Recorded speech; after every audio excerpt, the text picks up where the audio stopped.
Pai Celestial, obrigado mais uma vez por nos trazer aos estudos bíblicos deste instituto. Obrigado por esse curso aqui sobre a teologia sistemática, algo muito importante. E eu peço que o Senhor me ajude a ensinar de acordo com a Tua vontade. Eu não quero prejudicar o entendimento de ninguém, eu quero realmente ser uma bênção e ajudar os meus irmãos, os meus amigos. Então, Pai, por favor, use a Tua palavra agora em nossas vidas, enquanto estamos estudando nesse curso, em nome de Jesus Cristo. Amém. Muito bem, Teologia Sistemática 1. Vamos notar aqui na apostila o parágrafo de introdução. O curso Teologia Sistemática 1 abrange principalmente a bibliologia e a teologia própria. Bibliologia, você vai estudar a Bíblia, o que é a Bíblia em si, esse livro maravilhoso. A teologia própria é o estudo de Deus. Quem é Deus? Quem é Deus? Além destas duas áreas específicas, explica a importância de sistematizar a teologia de acordo com tudo revelado no texto bíblico e de que forma esta prática é diferente do que a teologia bíblica, a teologia histórica, a teologia dogmática, a teologia contemporânea, a teologia cristã e a teologia própria. Todas essas coisas são coisas mais ou menos diferentes e nós vamos esta noite tentar distinguir essas teologias diferentes e daí nós vamos nos aprofundar na teologia sistemática, especificamente na questão da bibliologia. Então vamos chegar aqui na introdução à teologia sistemática. O termo teologia sistemática é derivado do grego teo. Teo é da palavra theos, que quer dizer Deus, e muito parecido com o português, theos, Deus, e ologia também da palavra grega logos. Então, Theos, logos quer dizer discurso. Na verdade, essa palavra logos é a palavra e a palavra verbo no nosso Novo Testamento. Quando em João 1:1 fala sobre o verbo, em João 1:1, aquele versículo que enfatiza que Jesus é Deus mesmo, usa a palavra logos do grego. Também é sistemática. A palavra sistemática vem da palavra sunistano, que quer dizer organizar, ok? Então, nós vamos organizar essa teologia. Significa, portanto, a organização das palavras sobre Deus. O uso comum do termo abrange mais do que a doutrina de Deus, porque inclui toda a doutrina bíblica, incluindo, por exemplo, Jesus Cristo, o Espírito Santo e a igreja, entre outras coisas. Então, o que nós precisamos entender, a palavra teologia é uma palavra muito específica, porém, no Instituto Bíblico, nas faculdades bíblicas, etc., o termo teologia sistemática não é somente sobre Deus, mas é sobre todas eu vou usar a palavra no plural, todas as doutrinas que estudamos. Doutrina, muitas pessoas usam a palavra doutrina somente no contexto de usos e costumes, que infelizmente é um erro. Doutrina, você pode ter sua doutrina sobre usos e costumes, sobre roupa, sobre cabelo, sobre maquiagem, sobre música, sobre filmes, sobre essas coisas. Mas, biblicamente, a palavra doutrina quer dizer ensinos. Então, doutrina é o que você crê sobre Jesus, o que você crê sobre o Espírito Santo, o que você ensina na sua igreja é sua doutrina sobre essas coisas teológicas, na verdade. Essa é a ênfase bíblica. Procure a palavra doutrina na Bíblia, procure num dicionário que ensina o grego, e você vai ver o significado da palavra doutrina. Há duas abordagens para a teologia sistemática. Número 1, usar somente a Bíblia, que é a nossa ênfase hoje à noite. E número 2, usar a Bíblia e informação à parte da Bíblia. E o nosso alvo é ver principalmente o que a Bíblia diz, esse livro que nós estamos usando para esse curso é um ótimo livro. E tem vários livros de teologia sistemática, muitos foram traduzidos para o português, mas tem uns homens de Deus que gostam de usar somente a Bíblia, e outros que gostam de usar a Bíblia, mas também outros recursos, filosofia, ciência, etc., lógica. Eu não tenho problema com isso, eu acho bom. Deus nos criou na imagem dele, Deus criou o universo para ser uma revelação dele, Deus nos deu a nossa consciência, nosso cérebro, tudo, então não tenho problema com isso. Mas a nossa ênfase é considerar essa revelação especial, a Bíblia, o que a Bíblia diz sobre Deus, sobre a Bíblia em si, sobre o Espírito Santo, sobre a igreja, sobre o pecado, sobre a salvação. O que a Bíblia diz? Vamos continuar. Distinção da teologia sistemática. Há várias classificações da teologia. É preciso reconhecer as diferenças entre elas para que possamos lidar com a teologia sistemática especificamente. Então, vamos começar com a teologia bíblica. A primeira vez que eu li teologia bíblica, eu pensei, mas não é teologia sistemática a teologia bíblica, porque nós vamos para a Bíblia para estudar a teologia? Sim e não, mas vamos ver isso aqui. A Bíblia tem 66 livros que foram escritos por mais do que 40 escritores. Não é incrível isso? 40 pessoas, mais do que 40 pessoas. E levou mais do que 1.500 anos para ter a Bíblia toda. E o incrível é que todo livro concorda com todos os outros livros. É perfeito, a Bíblia é uma maravilha, é um milagre a Bíblia. Os últimos escritores, como por exemplo Paulo ou João, tinham uma revelação bem mais avançada do que Moisés ou Jó.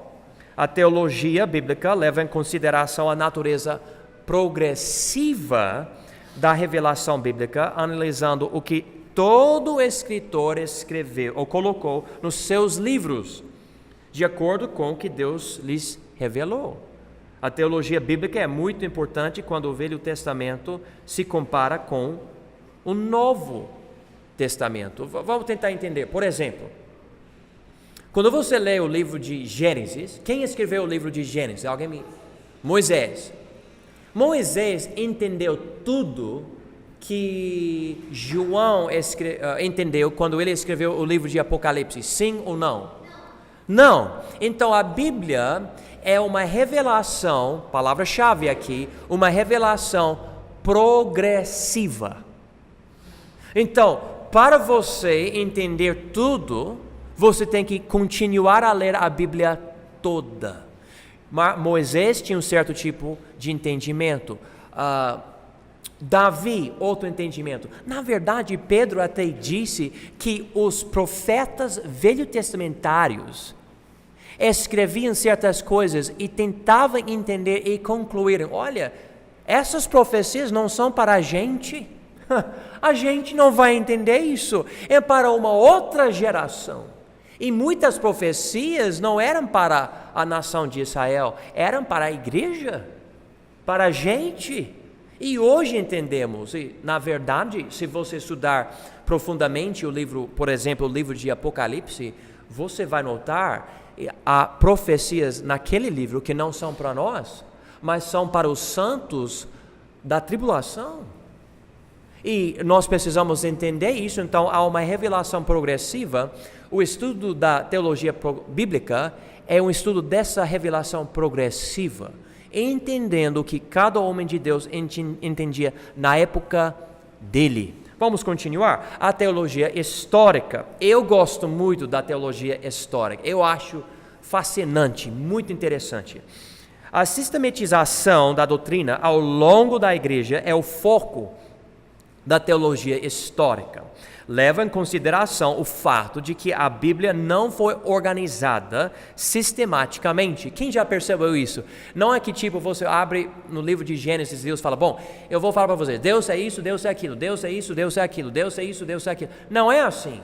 Você vai lendo sobre o jardim, sobre Adão, sobre a serpente, você nem sabe quem é o serpente, no início, não sabe quem ele é, ou ela é, você não sabe, depois você fica sabendo que é Satanás. Na verdade, a Bíblia explica claramente no último livro da Bíblia, em Apocalipse, você já adivinha, é Satanás, mas a Bíblia não fala tudo isso. Então, a Bíblia não foi sistematizada, nós precisamos fazer isso, e historicamente as igrejas, no plural, estão sistematizando a Bíblia e nem sempre chegando à mesma conclusão. Mas que em toda época tem sido necessário comparar as conclusões doutrinárias dos outros com as nossas observações bíblicas de hoje. A teologia histórica é importante, portanto, mostra como o entendimento bíblico desenvolveu nas igrejas desde o primeiro século. Por exemplo, vem um cara para mim, o senhor é calvinista ou arminiano? Falo, bom, nenhum dos dois, eu sou biblicista, o que a Bíblia diz eu acredito. A pessoa normalmente não gosta dessa resposta.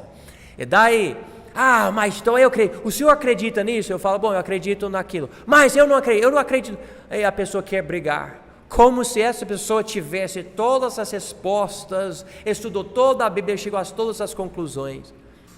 Eu estudei na faculdade, na minha vida toda, tendo pessoas na minha vida me ensinando a Bíblia, e até hoje há 3 palavras maravilhosas na minha vida que eu gosto de aproveitar. As 3 palavras são: eu não sei. E muitas vezes eu não sei, eu não tenho resposta.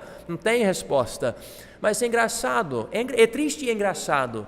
Tem gente, muita gente, eu vou me incluir, que em algum momento das nossas vidas queremos brigar sobre algo, como se fosse um novo debate.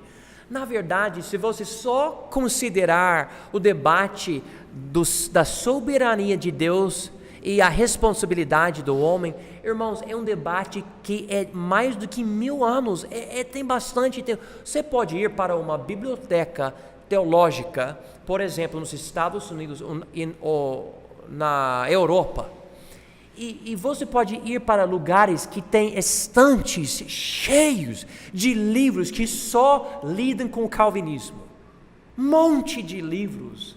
Há muita coisa para considerar. Nós devemos ter algo na igreja, mais humildade, para dizer: eu não sei. Eu posso estudar mais, podemos conversar, podemos até debater, mas eu não quero brigar contigo. Por que você quer brigar? Sabe por que você quer brigar? A Bíblia diz: a contenda vem por causa do quê? Soberba. É melhor parar para... Olha, você fala para mim o que você acha, explica para mim por que você acha isso, o que a Bíblia diz, e vamos considerar o que a Bíblia diz. Não é melhor isso? É melhor. Vamos continuar. Teologia dogmática. A teologia dogmática é o estudo do desenvolvimento doutrinário de uma igreja, religião, denominação ou movimento específico. É importante porque explica como as divisões em crenças vieram a ser. Quem notou que na igreja, na nossa cidade, Ouro Preto do Oeste, Rondônia, há mais do que uma igreja aqui? Quem já notou isso? Quem notou que se você conversar com os pastores, cada pastor vai falar algo diferente, não sobre tudo, não, graças a Deus, não sobre tudo, mas sobre algo aqui ou algo ali. Tipo, quem já foi para uma igreja que acredita uma vez salvo para sempre? Levanta a sua mão. E quem já foi para uma igreja que fala que você pode perder sua salvação? Levanta a sua mão. E quem foi para uma igreja que fala que você pode e deve falar em línguas? Levanta a sua mão. E quem foi para uma igreja que fala não é necessário falar em línguas? Levanta a sua mão. E quem foi para uma igreja que fala que se você não falar em línguas, você não é salvo? Levanta a sua mão. Não é interessante isso? Então, um monte de coisa diferente. A teologia dogmática vai para os credos, vai para os escritos das denominações, das igrejas, para considerar as conclusões teológicas de cada grupo.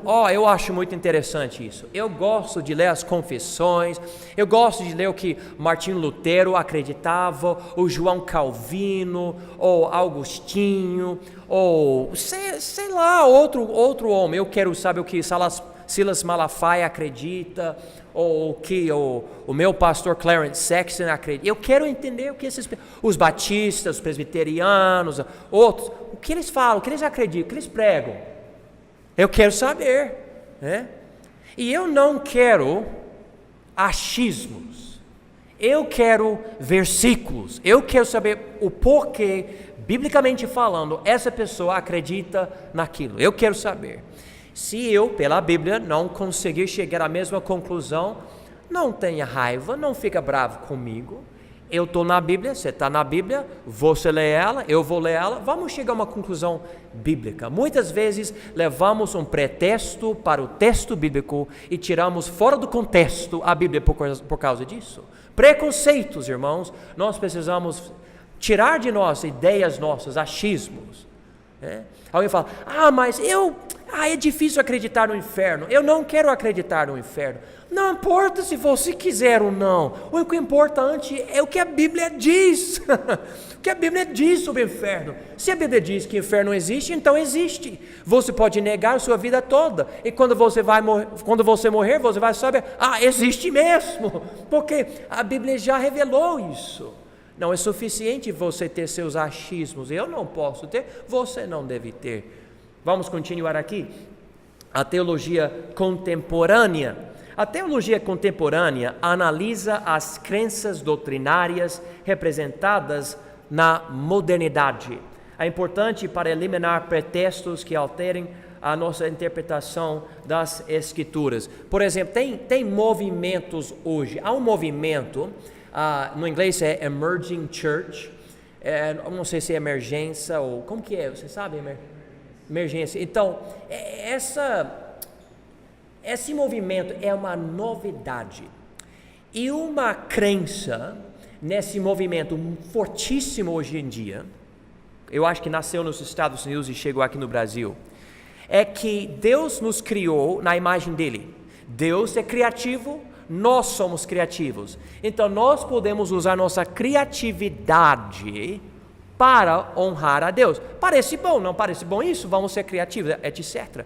Daí, esse movimento moderno usa a música rock e rap e outras coisas, expressões de roupa e tudo, para criar uma versão do cristianismo muito focada na modernidade, moda, tudo isso. Jesus hoje, a ênfase não é que Jesus é santo, é que Jesus é legal.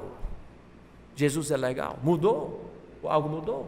Bom, se você puder me mostrar biblicamente o porquê disso e como eu devo fazer isso, tudo bem, né? Mas precisamos entender, porque é uma novidade, não existia isso antes, agora existe. Existia, todo mundo usava uma roupa na igreja.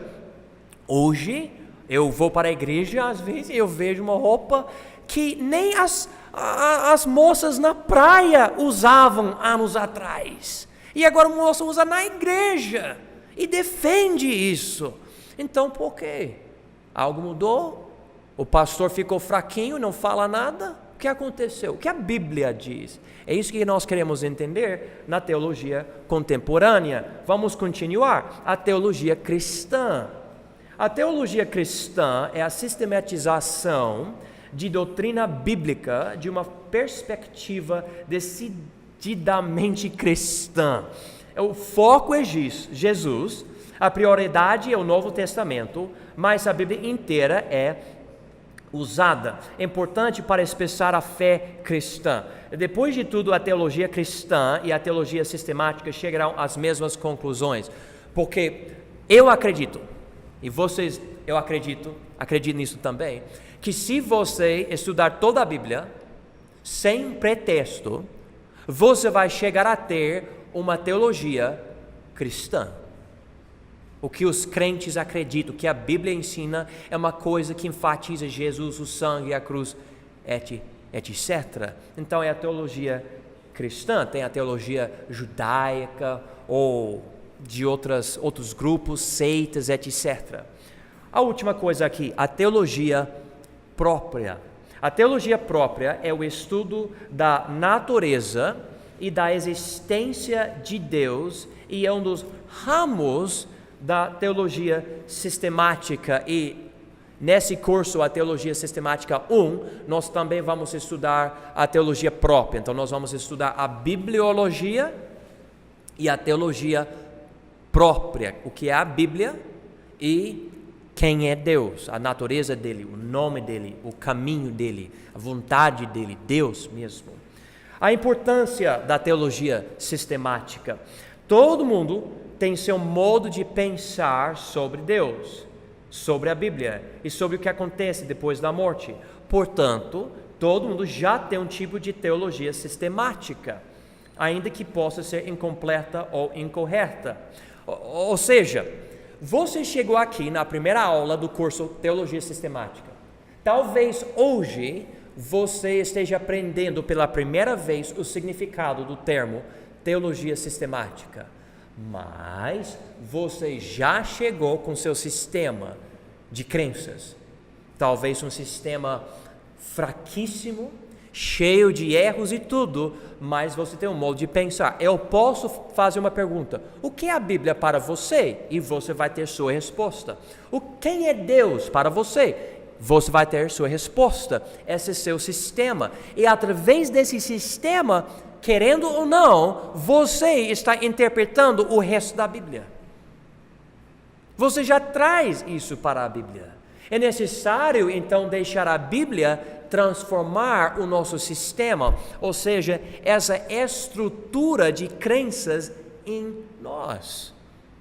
E é interessante, eu vou para alguém, evangelizando, e eu digo algo sobre a Bíblia, e a pessoa fala para mim: mas eu acho...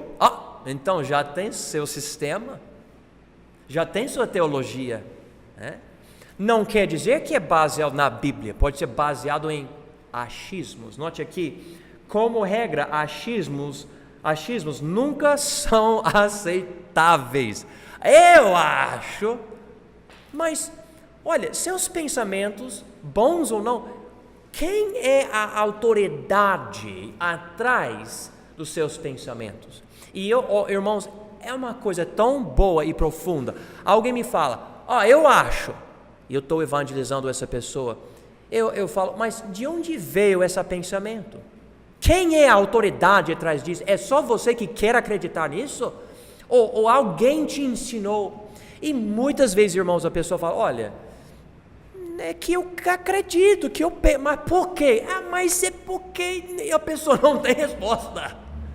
Então não tem autoridade. Eu posso acreditar que vacas sabem voar, mas a vaca vai voar porque eu acredito que sabe voar? Alguém já viu uma vaca voando? Alguém? Ninguém. Não vou, eu posso, mas vaca voa, não vai voar de jeito nenhum. Achismos não têm poder, irmãos. Então, você pode chegar: mas eu não concordo com o pastor. Por quê?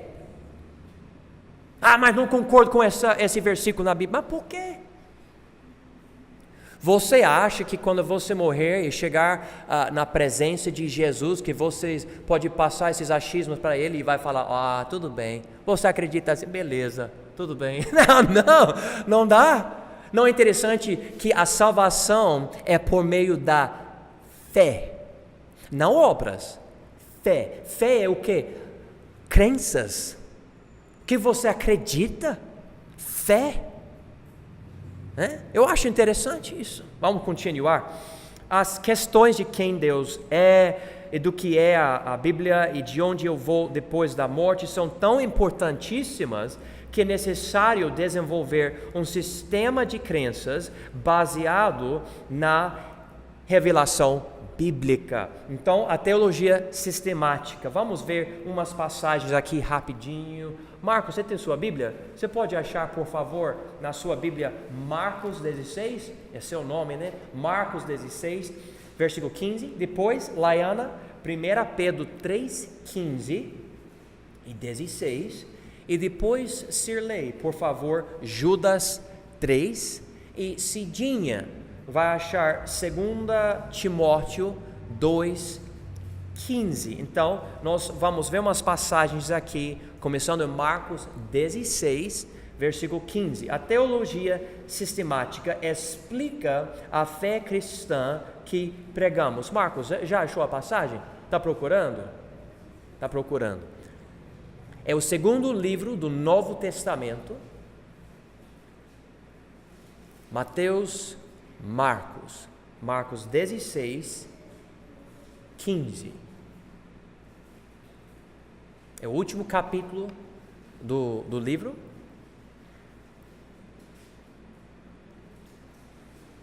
E quase o último versículo, né? Marcos 16, 15. Achou? Paulo, você pode ajudar ele rapidinho, mostrar essa passagem para ele? Por favor. Está querendo tanto participar e só precisa de ajuda com isso. Isso.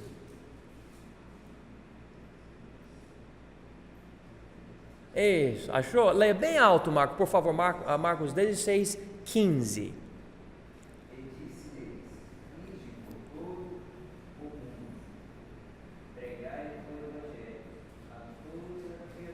Amém. Então aqui a grande comissão, Jesus falando, ele diz aqui, pregai o evangelho. Evangelho quer dizer boas novas, ou seja, uma mensagem, ou seja, crenças, ou seja, teologia, certo? Então nós precisamos pregar quem é Jesus. Cristologia, desculpa. Então, aqui nós precisamos fazer isso. Então, a teologia sistemática explica a fé que pregamos. Agora, Laiana, 1 Pedro, capítulo 3, versículos 15 e 16.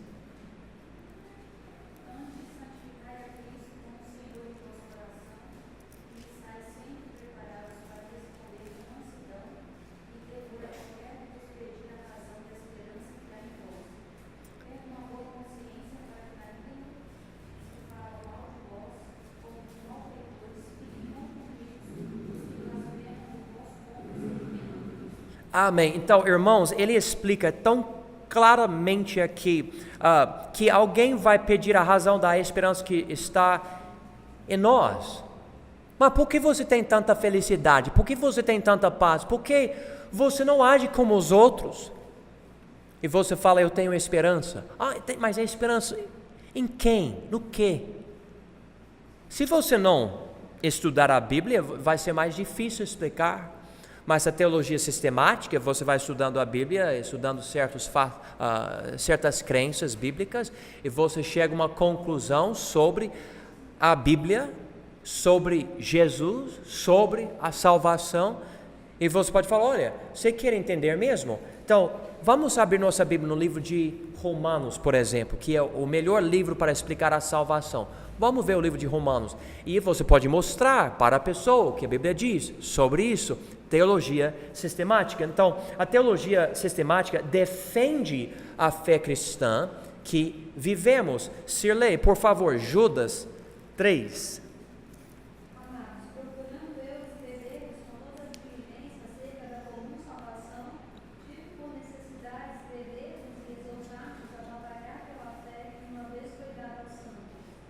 Amém. Então, aqui ele especificamente diz batalhar pela fé.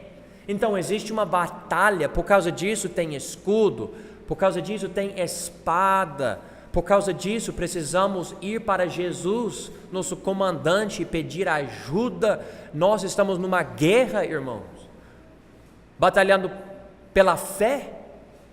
Novamente, fé aqui é a fé cristã, o que nós acreditamos. Ele até explica aqui que uma vez foi entregue aos santos, ou seja, quando Judas escreveu isso, o evangelho já veio, a verdade já veio. Ele não precisava acrescentar para o evangelho. Ele falou, nós não precisamos acrescentar, nós precisamos defender. Infelizmente, a graça de Deus é tão boa, mas pessoas usam a graça de Deus, que diz que você não precisa fazer nada para ser salvo, e você não precisa fazer nada para manter a sua salvação, mas alguém pega essa graça e suja ela com a fornicação, dizendo, eu posso fornicar e fornicar e fornicar comunicar porque eu tenho a graça de Deus. É isso que aconteceu. Leia versículo 4, estude versículo 4 e a palavra dissolução, em versículo 4 do livro de Judas. Exatamente o que aconteceu e acontece hoje. Pessoas usam a graça de Deus para perverter a salvação, para fazer de qualquer coisa na igreja, não importa, somos salvos, e pessoas fazem isso. Nós acreditamos que a salvação é pela graça, por meio da fé, e não vem de nós, é dom de Deus, não vem das obras, para ninguém se gloriar. Nós acreditamos nisso, mas ao mesmo tempo não é uma oportunidade para colocar pecado nas nossas vidas. Não é uma licença, bom, agora você pode pecar. Não é isso.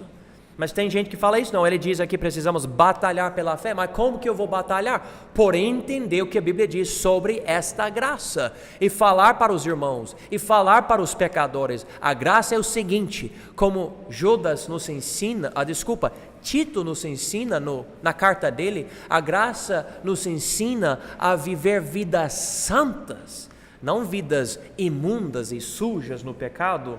Então, a teologia sistemática defende a fé cristã que vivemos. E agora, Cidinha, por favor, leia para nós 2 Timóteo capítulo 2, versículo 15. 2 Timóteo 2, 15.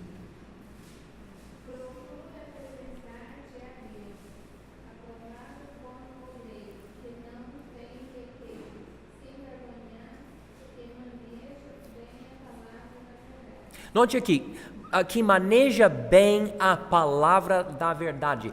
É a nossa obrigação entender a Bíblia e manejar bem a palavra da verdade. Ou seja, eu não devo misturar a lei com a graça.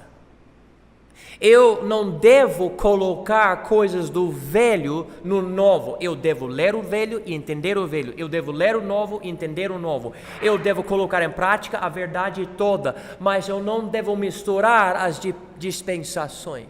Eu não devo pegar um versículo em algum livro que fala algo e falar, então a Bíblia fala o seguinte. Quando há um contexto inteiro que explica aquele versículo. Há muita coisa. Se você pegar um versículo no livro de Eclesiastes sem ler o resto, você vai se matar. Não tem mais esperança, a vida é só vaidade, então vamos morrer. Mas se você ler a Bíblia toda, se você souber assim sistematizar a Bíblia, você pode organizar, ver a coisa toda. Ele fala aqui em 2 Timóteo 2,15, é nossa obrigação. Nós precisamos fazer isso. Então, a teologia sistemática organiza a fé cristã que ensinamos. Vamos continuar. 7 fatores que determinam a qualidade da nossa teologia sistemática. Então, irmãos, nós vamos terminar com essas 7 coisas que são muito importantes. Então, por favor, preste atenção. Somos facilmente culpados de errar nessas áreas aqui. Quem aqui você quer conhecer Deus? Levanta a sua mão. Quem quer então interpretar corretamente a Bíblia toda? Levanta a sua mão. Então precisamos entender essas coisas. A qualidade da sistematização dos ensinos bíblicos que alguém desenvolve depende de vários fatores. Eu tenho soberba, eu tenho orgulho. Quem aqui você tem orgulho? Levanta a sua mão. É um pecado, irmãos, vocês sabem, certo? É um pecado, E a gente, mas eu li na Bíblia, irmãos, eu não quero falar isso, mas é uma verdade. Eu já preguei nem sei quantas vezes algo, e depois de pregar, eu voltei para casa, eu percebi que eu preguei uma falsidade. Eu li, eu estudei, eu passei tempo lendo e estudando, e ainda eu cheguei à conclusão errada. Espero que não aconteça muito isso, mas todo mundo é capaz de falhar. Todo mundo é capaz de falhar.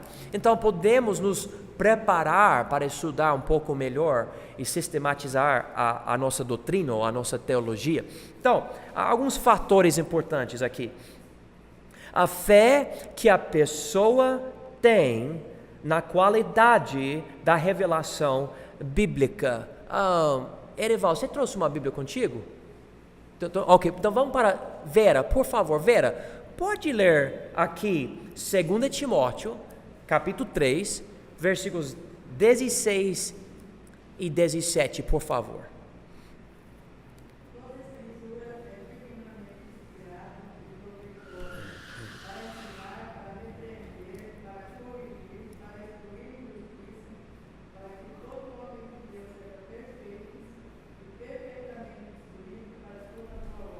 Amém. Eu acho que a senhora já memorizou essa passagem, né? Olha, a Bíblia diz em 2 Timóteo 3,16: toda a escritura é divinamente inspirada. Infelizmente, existem traduções no português que mudam as palavras e não ensinam isso. Vocês podem procurar ver sua tradução, mas a Bíblia diz: toda a escritura é divinamente inspirada. Então, o que acontece? Se você acreditar nisso, você acredita que a Bíblia toda é a palavra de Deus. Com essa crença, você pode confiar em toda parte. Porém, grande porém, tem muita gente, tem pastores. Se você for para o estudo dele, no lugar onde ele estuda a Bíblia dele, se você conversar pessoalmente, intimamente com ele, sobre o que ele realmente acredita, esse pastor, infelizmente, muitas vezes vai falar: olha, mas na verdade não acredito nessa parte aqui, não acredito nessa parte aqui, eu tenho dúvidas sobre isso aqui, né? Que é triste, porque o que acontece? Assim que você duvidar uma parte da Bíblia, você vai começar a interpretar de uma forma errada. É o livro de Deus, então é necessário crer em toda parte, até nas partes que você não gosta, né? Eu admito, vou levantar minha mão. Há certas partes da Bíblia que eu não gosto, né? Eu não gosto. E por que eu não gosto? Porque são contra contra o que eu quero ser, o que eu quero fazer. E eu posso reclamar e dizer coisas contra, eu posso negar, mas sabe, no final das contas, é a palavra de Deus e ele não vai mudar. Então eu preciso aceitar toda a Bíblia. Eu não gosto da doutrina do inferno. Eu não gosto. Eu sei que o homem merece, eu sei que o homem é maligno, eu sei que o homem vai passar a eternidade no lago de fogo. Eu sei, a Bíblia ensina enfaticamente isso. Mas eu quero acreditar que todo mundo, até Osama Bin Laden, vai um dia se arrepender. Mas a Bíblia fala outra coisa. A Bíblia fala que poucos serão salvos em Mateus. Poucos. Então, para você interpretar corretamente, para você ter uma teologia sistemática muito boa, tem que crer. Segunda coisa, a hermenêutica utilizada para chegar a conclusões coerentes. Alguém não entende a palavra hermenêutica? Quer dizer a interpretação, ou seja, seu modo, a ciência e a arte de interpretar a Bíblia. O que você faz para interpretar? Eu abri a Bíblia. Eu queria uma palavra de Deus, então eu abri minha Bíblia. Deus diz aqui, então, eu tenho que matar boi hoje e fazer um holocausto. Então você vai procurar um boi, você mata, você faz o holocausto hoje. Peraí, calma. Que coisa louca. Mas é comum, acontece. A pessoa, mas Deus fala. Não. Deus colocou isso na Bíblia, mas você não interpretou certinho. Alguém aqui é casado? Levanta a sua mão. Alguém que é casado, sua esposa, seu marido falou algo e você não interpretou corretamente o que a pessoa falou? Pode levantar a mão. Acontece, irmãos. Acontece. E é possível fazer isso com Deus? Com certeza. Nós estamos falando sobre o Deus infinito. E você, uma coisa menor do que uma formiga diante dele. Você é capaz de falhar? Sim.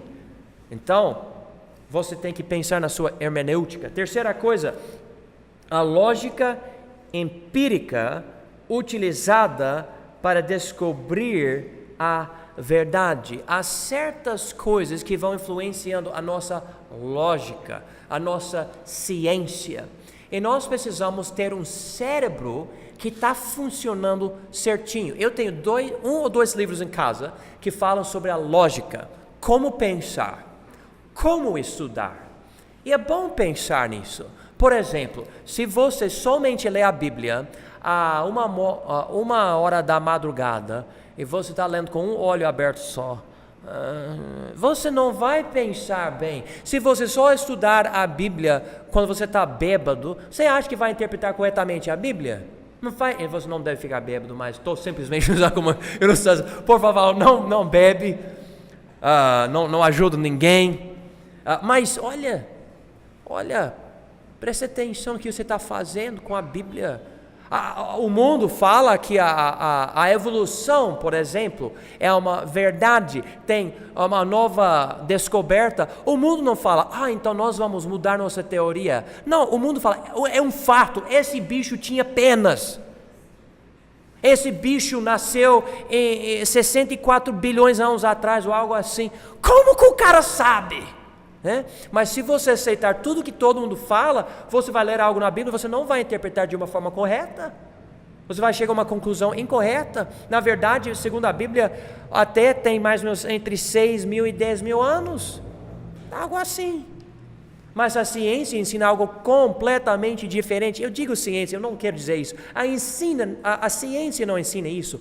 Evolucionistas ensinam isso e aproveitam a autoridade da ciência para promover essa doutrina. Mas se você tiver essas ideias, essas coisas fazem parte da sua lógica, você não vai interpretar corretamente a Bíblia. Vamos continuar. Número 4, a objetividade que influencia a interpretação da Bíblia. Irmãos, eu já enfatizei isso. Você deve chegar na Bíblia e falar para Deus: Deus, eu não quero colocar na Bíblia as minhas ideias, as minhas filosofias, os meus pensamentos. Eu quero saber o que esse livro diz. Eu não quero as minhas experiências, nada de. Eu quero saber o que a Bíblia diz. Então, irmãos, nós precisamos estudar. Vamos continuar, número 5. A prioridade que é dada ao Novo Testamento sobre o Velho Testamento. Alguém já notou que existem denominações que são igrejas, eu vou falar entre aspas, mas ficam falando sobre coisas do Velho Testamento? Alguém já notou isso? Irmãos, é um problema. O Velho Testamento é maravilhoso, mas para interpretar corretamente o Velho, é necessário colocar em primeiro lugar o Novo Testamento. Lembra, é uma revelação progressiva. Os judeus erraram, precisavam, além do Velho, o Novo Testamento, e o Novo deu mais luz ainda para o Velho. Vamos continuar. A iluminação do Espírito Santo. Vamos ver isso aqui, eu acho que é a Vera acabou de ler, certo? Fabiana, pode ler por favor aqui 1 Coríntios 2, versículos 11 a 13. 1 Coríntios 2, versículos 11 a 13.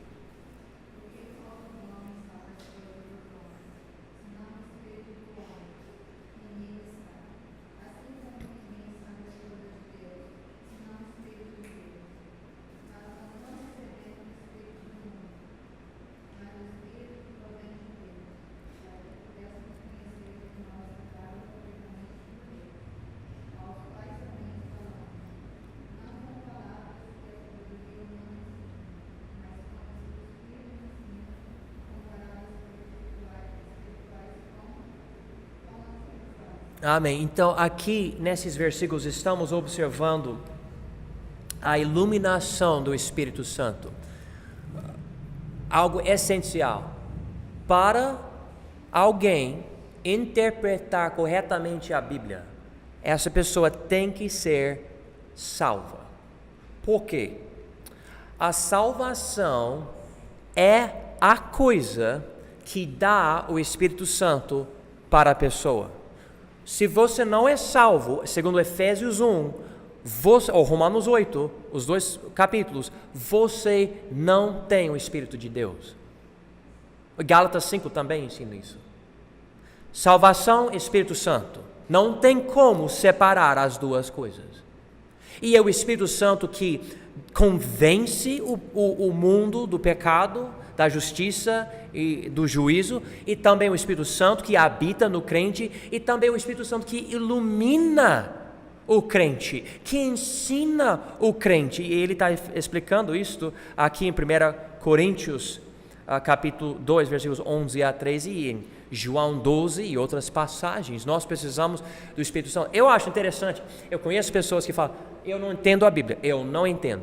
E depois de receber Jesus, é tipo, o motor começa, agora estou entendendo o que a Bíblia está querendo dizer. Não que a pessoa entende tudo, mas agora a pessoa tem o Espírito Santo. O Espírito Santo está iluminando as passagens bíblicas, então é essencial. E número 7, o reconhecimento dos limites humanos na interpretação da palavra de Deus. Irmãos, eu vou terminar com essa aqui. Há muitos debates nas igrejas e entre as denominações que não são sobre coisas reveladas na Bíblia, mas são sobre coisas não reveladas. Tipo, você tem esse monte de revelação aqui e esse monte de revelação aqui, e todo mundo fica tentando criar uma ponte que liga as duas coisas e ficam brigando bem aqui, mas a Bíblia, na verdade, não fala nada. Nós precisamos entender os nossos limites e falar, olha, eu sei que a Bíblia diz essa parte aqui, sobre, por exemplo, o exemplo que eu já usei, sobre a soberania de Deus aqui, e essa parte sobre a responsabilidade do homem aqui, mas entre essas duas coisas, a Bíblia não dá uma ponte tão clara para eu poder explicar tudo. Então, eu não vou brigar sobre todo o detalhe nessa coisa. Eu não entendo. Eu tenho meu limite. Se o irmão quiser me mostrar um versículo que eu não sei, eu não entendo, eu não estudei, ou etc., amém. Mas eu não preciso de uma conversa ou de uma discussão com alguém que quer brigar e não quer aceitar os seus limites. Deixe-me dar uma revelação para vocês agora. Deus não nos fala tudo o que Ele sabe. Amém? Ele sabe muito, mas não fala tudo para nós. A Bíblia não é uma revelação de tudo que Ele sabe. É uma revelação de tudo que Ele quer que a gente saiba. Só isso.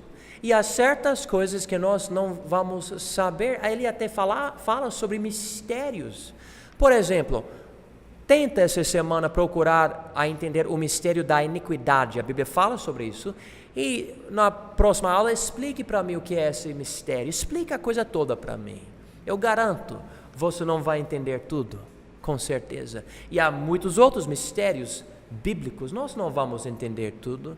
Então é melhor reconhecer os nossos limites. E não há nada errado em falar para alguém, eu não sei. Então, irmãos, vamos praticar, porque é difícil falar isso. Vamos falar todo mundo em voz alta essas 3 palavras maravilhosas, eu não sei. 1, 2, 3. Eu não sei. Muito bem.